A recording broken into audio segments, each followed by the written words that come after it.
Salut les enfants et bienvenue dans cette première vidéo hors série qui sera consacrée à mes achats du mois. Si cette vidéo vous plaît, tous les mois je reviendrai donc sur mes achats du dernier mois en cours et je vous montrerai tout ce que je me suis acheté clairement parce que comme vous le savez je suis un passionné de médias en tout genre et du coup j'ai la dépense facile à ce niveau-là. Alors c'est parti, on va commencer direct avec Stargate Atlantis, l'intégrale des 5 saisons, parce que clairement j'avais envie de me refaire cette série depuis un bon moment, mais mon côté collectionneur fait que je recherchais en priorité la série dans les coffrets d'origine et non pas les rééditions que je trouve pas spécialement belles. Donc j'ai trouvé sur Vinted quelqu'un avec qui j'ai pu négocier ce beau coffret intégral, donc voilà, avec une belle boîte de rangement, et donc les coffrets d'origine c'est lesquels? C'est ceux-là, hop. C'est avec ces pochettes-là, voilà. Tac, tac, voilà. Ça, c'est les coffrets d'origine que la plupart des gens possèdent, je pense, en fin de compte. Tous ceux qui ont la série, c'est plutôt ceux-là qui possèdent. Les rééditions sont vraiment pas belles. Je trouve que ça ne met pas spécialement les personnages les plus emblématiques en valeur. C'est parce que c'est un coffret, un personnage, donc elles sont vraiment pas belles, ces nouvelles éditions. Donc, je voulais me refaire cette série. Je voulais du coup la posséder, qui plus est, dans les coffrets d'origine. Donc, j'ai trouvé ça pas très cher sur Vinted. Donc je suis plutôt content. Stargate Atlantis intégrale. Cette série, je vous la conseille fortement parce qu'elle a quand même un petit truc en plus par rapport à Stargate SG1. Il y a un côté peut-être un peu plus surnaturel, un peu plus intéressant je trouve. Les personnages ont quand même un peu plus de background. On sent qu'on est sur une série qui a davantage été développée dans les années 2000, contrairement à Stargate SG1 qui a vraiment commencé fin des années 90 où du coup c'était peut-être un petit peu plus light. Donc voilà, Stargate SG1. Ou plutôt Stargate Atlantis, pardon, voilà. Je dis ça y est, je commence à dire des conneries. Stargate Atlantis, 5 saisons intégrales, pas très cher. Voilà, un beau coffret, en plus, qui contient les 5 coffrets avec la jaquette d'origine. C'est parti. On va continuer avec 2 magnifiques steelbooks, puisque j'ai eu l'occasion d'aller en vacances du côté de Bergerac, et que là-bas, il y a un magasin cash, donc un truc d'occasion. Et je me suis trouvé le dernier exorcisme partie 1 et le dernier exorcisme partie 2. Donc les deux sont en boîtier steelbook. Franchement, très beau, il n'y a rien à dire. Voilà, regarde, ça donne ça à peu près. C'est vraiment beau. C'est vraiment beau, ça c'est le 2, voilà. Alors, je n'ai toujours pas vu le 2. J'ai vu uniquement le 1 au cinéma. La première fois, je n'avais pas trop aimé. C'est en le revoyant, je me suis dit, en fait, il est pas mal du tout. Il y a une vraie seconde lecture sur ce film. Et pour le coup, je me suis dit ça peut être intéressant de se le refaire en Blu-ray, vraiment à tête reposée. Et comme le 2 était vraiment pas cher, je me le suis pris tant qu'à faire. Je me disais, voilà, au pire, je le revendrai, ce n'est pas très grave. Mais en tout cas, les boîtiers sont vraiment jolis, 2 steelbooks de belle qualité. Et je crois qu'ils étaient quelque chose comme 3 ou 4 euros pièce, donc ce qui reste très raisonnable pour des steelbooks Blu-ray en très bon état. Donc voilà, dernier exorcisme, partie 1 et partie 2. On va continuer avec un poco de littérature. Alors ici, c'est un petit cadeau qu'on m'a fait en l'occurrence, mais je le compte quand même dedans. Ça va être un recueil de poésie de Paul Verlaine, Fête galante, jadis et naguère. Voilà. Donc on est vraiment sur un vieux livre. Alors j'ai regardé, a priori ce livre date de 1900 si je ne m'abuse. Voilà, 1943. Donc c'est quand même un livre très ancien qui est vraiment en très bon état parce que j'adore la poésie, vraiment, et que Verlaine surtout est mon poète préféré. Donc là on est sur un recueil donc, de poésie, de poèmes assez rares, donc pas forcément du coup les plus courants, les plus connus. Et c'est en ça que ce livre est très intéressant, c'est une très belle pièce, un très bel ouvrage. Et donc mon chéri qui me l'a offert savait clairement qu'il allait faire un heureux en m'offrant ce magnifique recueil. Qui plus est un livre ancien, j'adore les livres anciens, donc vraiment au top. On va continuer toujours avec un autre livre, ça va être des poèmes d'un auteur peut-être un peu plus connu, qui est Jack Kerouac. Ça va être donc un recueil de poèmes un peu plus classique. Là on est sur un livre voilà, un peu plus tout public, on n'est pas spécialement sur un vieux livre. Mais on est sur un livre qui va recueillir donc, tous les poèmes les plus connus, les plus populaires de Jack Kerouac. Ça ne va pas chercher les moins connus, contrairement au recueil de Verlaine que je vous ai montré juste avant. Mais malgré tout, ici c'est bien pour ceux qui veulent découvrir comme moi, parce que Jack Kerouac, je connaissais pas tant que ça à part de nom.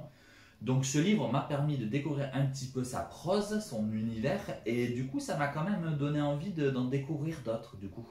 Donc je suis pas à l'abri de vous présenter dans une prochaine vidéo achat un recueil de Jack Kerouac avec des poèmes, cette fois-ci un peu moins populaires, un peu moins connus. Et vraiment c'est un auteur qui est très alambiqué, qui est très paradoxal dans ce qu'il dit, mais je crois vraiment qu'il y a un côté très volontaire de faire ça. Et si vous aimez la poésie un petit peu perchée, je ne saurais que vous conseiller Jack Kerouac. Donc voilà. On va continuer avec une série. Alors là, c'est une série qui a un peu bercé mon enfance. XR. XR, le shérif de l'espace. Mais oui, vous connaissez tous XR. C'est culte.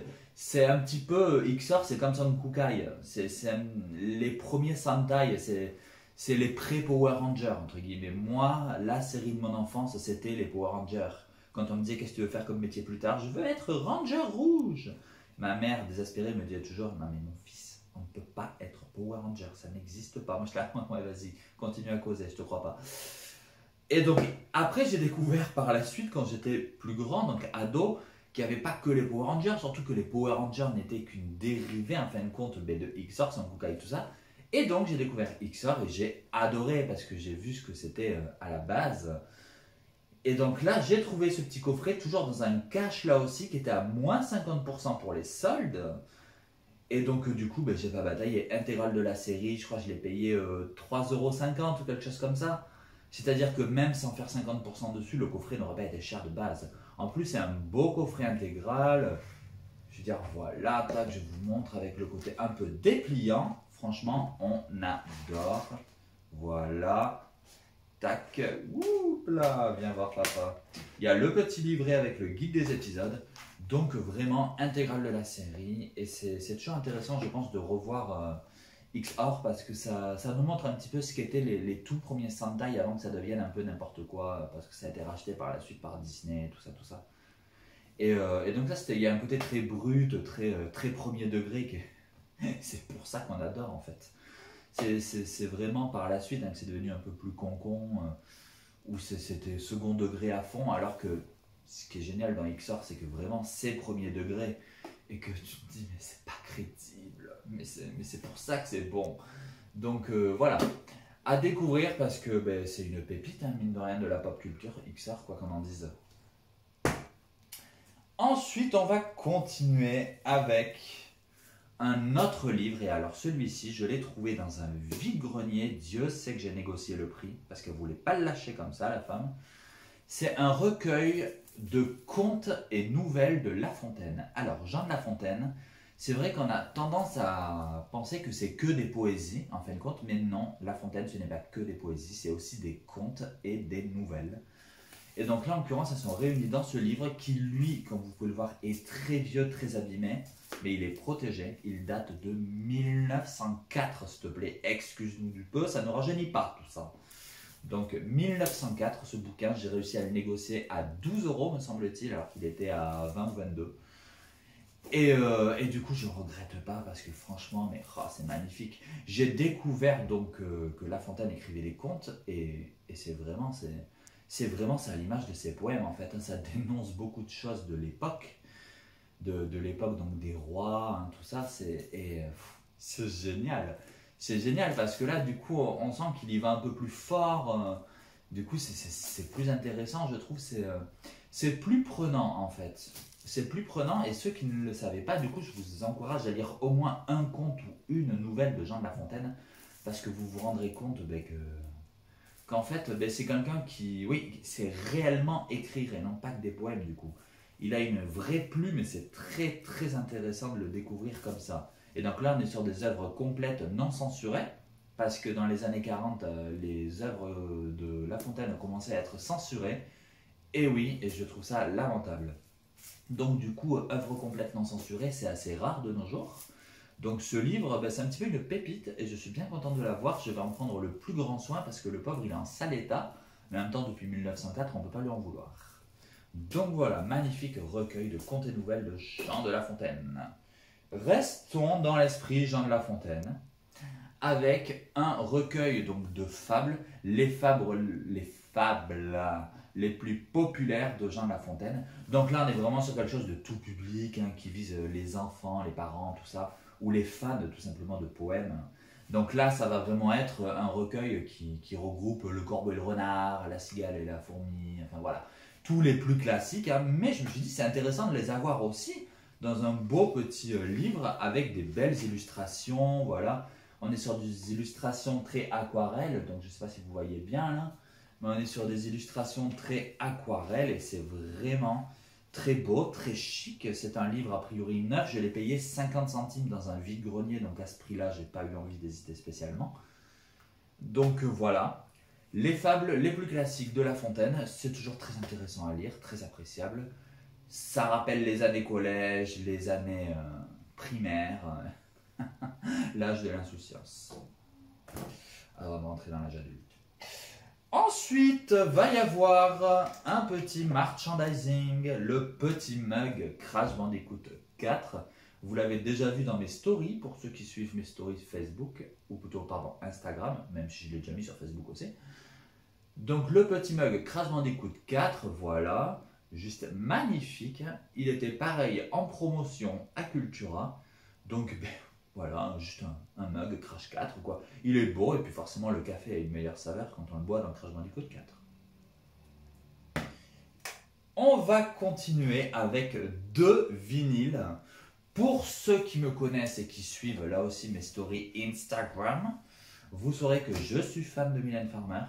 Et donc ce mois-ci, je me suis fait deux petits plaisirs à ce niveau-là. Le vinyle du Live à Bercy, qui est un live absolument culte, qui date de 96.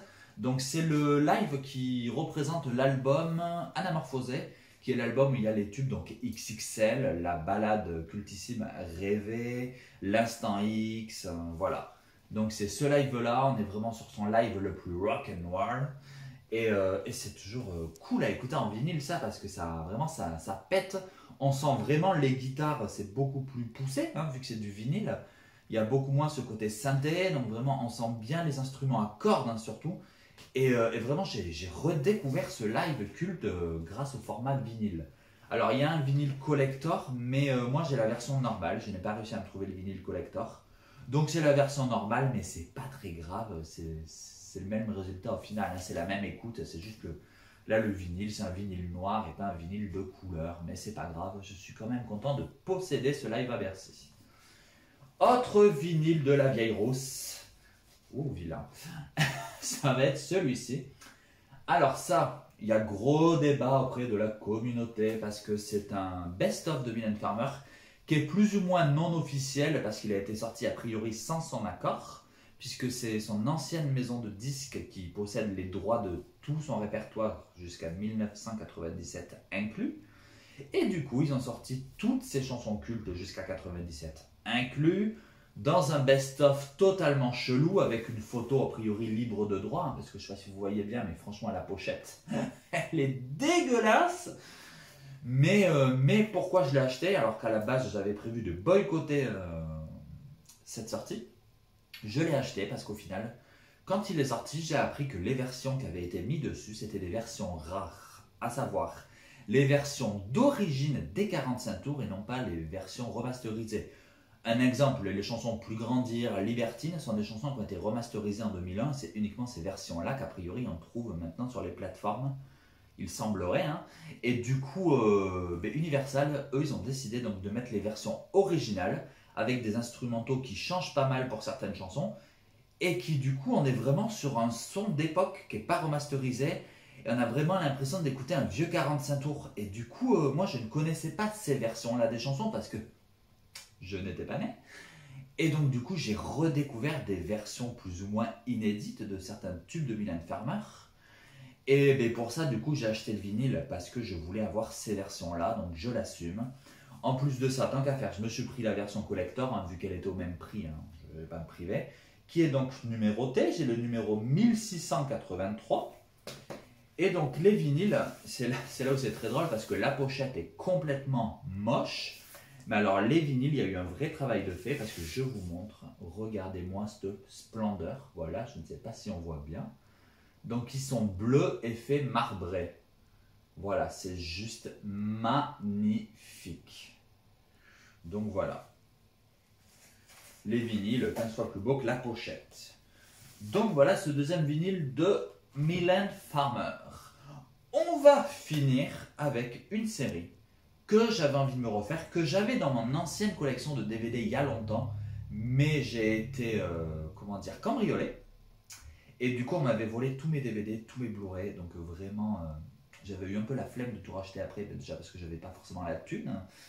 Et puis, ça m'avait tellement retourné ce cambriolage que j'avais pas tout racheté, même des choses que je pouvais racheter, parce que j'avais dit au fur et à mesure je me les prendrais. Et donc là, c'est ce que j'ai eu envie de faire avec cette série que je possédais, que je me suis donc racheté. C'est la série